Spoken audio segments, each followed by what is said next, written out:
नमस्ते। आज हम स्रोत सामग्री पर आधारित एक बहुत ही दिलचस्प पॉलिटिकल ड्रामे पर बात करने वाले हैं। आज का हमारा फोकस एक ऐसे तनाव पर है जो अक्सर भारतीय राजनीति में देखने को मिलता है। एक तरफ है बिल्कुल ग्राउंड लेवल की आक्रामक विचारधारा और दूसरी तरफ है पुराने गठबंधनों का सेफ और प्रैक्टिकल रास्ता। इस एक्सप्लेनर में हम तमिलनाडु की राजनीति में आए इस बड़े और दिलचस्प बदलाव को डीकोड करेंगे। अब जरा सोचिए, कोई भी राजनीतिक पार्टी अपनी उस आक्रामक सिस्टम को हिला देने वाली जमीनी राजनीति और पुराने सुरक्षित गठबंधनों के बीच बैलेंस कैसे बनाती है। तमिलनाडु का पॉलिटिकल लैंडस्केप ऐतिहासिक रूप से काफी अभेद्य रहा है और स्रोत के अनुसार यही वो मुख्य द्वंद्व है जिसने वहां की पूरी राजनीतिक दिशा को एक नया मोड़ दे दिया। भाग 1 द द्रविडियन पॉलिटिकल फोर्ट यानी दशकों की स्थापित पहचान की राजनीति। इस पूरी कहानी को समझने के लिए बैकग्राउंड जानना बहुत जरूरी है। 1967 के बाद से ही तमिलनाडु की राजनीति पूरी तरह से द्रविड़ पहचान, तमिल प्राइड और हिंदी विरोधी भावनाओं के इर्द गिर्द सिमटती रही है। ये सच में एक ऐसा मजबूत किला रहा है जिसे बाहरी विचारधाराओं के लिए भेदना लगभग नामुमकिन माना जाता था। और यहीं पर एक बहुत ही दिलचस्प कंट्रास्ट सामने आता है जो स्रोत में हाईलाइट किया गया है। एक तरफ जहां पार्टी राष्ट्रीय स्तर पर गजब का डोमिनेंस दिखा रही थी, जैसे 2019 में 303 सीटों वाली विशाल जीत, वहीं दूसरी तरफ तमिलनाडु में उनका वोट शेयर ऐतिहासिक रूप से सिर्फ 2% के आसपास ही अटका रहता था।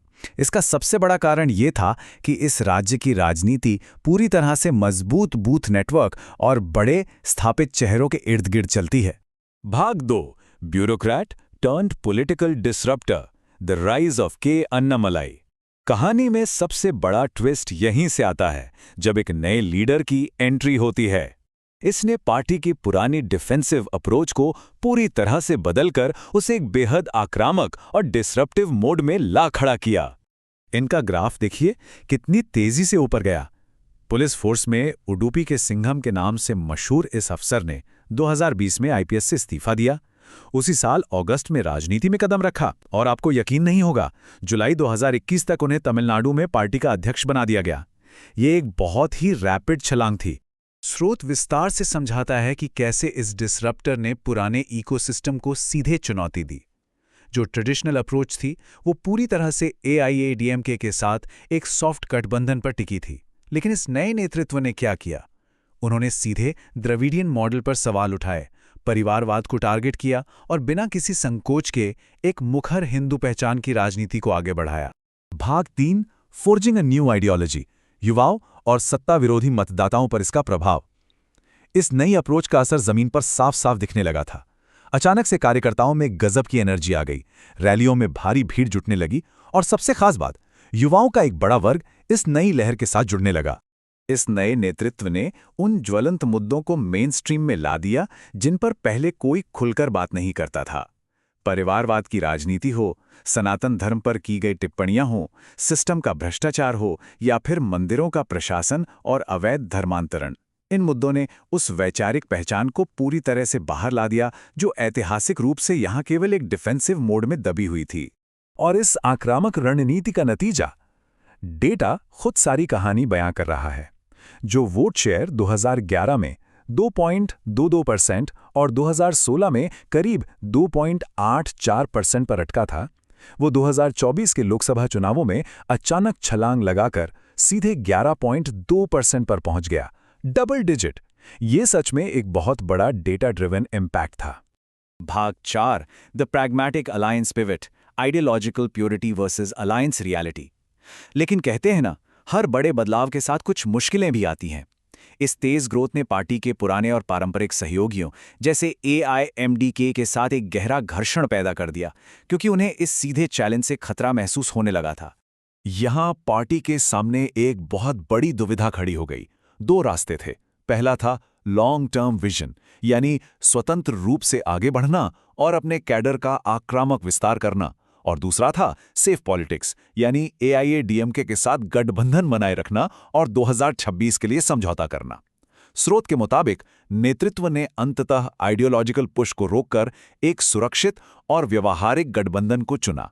इस पिवट यानी बदलाव की टाइमलाइन को देखें तो तस्वीर बिल्कुल साफ हो जाती है। 2024 के बाद एआईएडीएमके के साथ घर्षण लगातार बढ़ता गया और फिर पारंपरिक सहयोगियों को खुश करने के लिए उस आक्रामक चेहरे को ही व्यवस्थित रूप से किनारे कर दिया गया। अप्रैल 2025 में उन्हें अध्यक्ष पद से हटा दिया गया और 2026 के लिए उम्मीदवारों की सूची से भी बाहर कर दिया गया। उनकी जगह गठबंधन के अनुकूल नेताओं को ले आया गया। अब इसका असर क्या हुआ? नए जमाने के जो वैचारिक समर्थक थे उनमें गहरी निराशा पैदा हो गई। स्रोत में दिया गया ये कोट उस फ्रस्ट्रेशन को बिल्कुल सटीक तरीके से पकड़ता है। समर्थकों को लगा कि जब मोमेंटम बन ही रहा था तब एस्टैब्लिशमेंट ने सिर्फ एक शॉर्ट टर्म गठबंधन के लिए अपने सबसे आक्रामक योद्धा को पीछे छोड़ दिया। भाग 5 द एंटी एस्टैब्लिशमेंट वैक्यूम और 2026 में बदलता मोमेंटम। इस वैचारिक अभियान को यूं अचानक से किनारे करने का सबसे बड़ा परिणाम यह हुआ कि राज्य की राजनीति में एक विशाल सत्ता विरोधी शून्यता यानी एक बहुत बड़ा वैक्यूम पैदा हो गया। अब राजनीति का एक सीधा सा उसूल है, खाली जगह कभी खाली नहीं रहती। तो सवाल यह था कि जमीनी स्तर पर जो एंटी एस्टैब्लिशमेंट गुस्सा जाग चुका था, उस नवनिर्मित पॉलिटिकल वैक्यूम को अब आखिर कौन भरने वाला था? ये बहुत ही दिलचस्प नैरेटिव टेंशन है। और ठीक यहीं एंट्री होती है सुपरस्टार विजय की। उन्होंने अपनी नई पार्टी टीवीके लॉन्च कर दी। सिनेमा के पर्दे पर अपनी एक भ्रष्टाचार विरोधी हीरो वाली इमेज और युवाओं के एक विशाल फैन बेस के साथ विजय ने सीधे उस खाली जगह में कदम रखा जिसे पिछले नेता ने इतनी मेहनत से तैयार किया था। 2026 के चुनावों के दौरान जो सत्ता विरोधी शिकायतें पहले से ही हवा में थीं, जैसे परिवारवाद से फ्रस्ट्रेशन, बेरोजगारी, भ्रष्टाचार के आरोप और ड्रग्स से जुड़ी चिंताएं, वो सारी की सारी बड़ी ही आसानी से विजय की एक फ्रेश और आउटसाइडर वाली इमेज की ओर शिफ्ट हो गईं। स्रोत द्वारा बताई गई यह लाइन एक बहुत ही गहरी विडंबना को दर्शाती है। राजनीति में खाली जगह ज्यादा देर तक खाली नहीं रहती। मतलब एक नेता ने ग्राउंड वर्क किया, व्यवस्था से पंगा लिया, लेकिन जब फसल काटने का वक्त आया तो चुनावी फायदा किसी बिल्कुल ही अलग ताकत ने उठा लिया। हम स्रोत सामग्री के इस एक्सप्लेनर का समापन इस बहुत ही गहरे सवाल के साथ करते हैं। क्या जमीनी स्तर की आक्रामकता की जगह एक सुरक्षित शॉर्ट टर्म गठबंधन को चुनना अंततः किसी पार्टी को लॉन्ग टर्म बदलाव के सबसे बड़े मौके से दूर कर देता है? कठोर विचारधारा और प्रैक्टिकल राजनीति के बीच का ये संघर्ष सच में सोचने पर मजबूर कर देता है। आज के इस एक्सप्लेनर में बस इतना ही।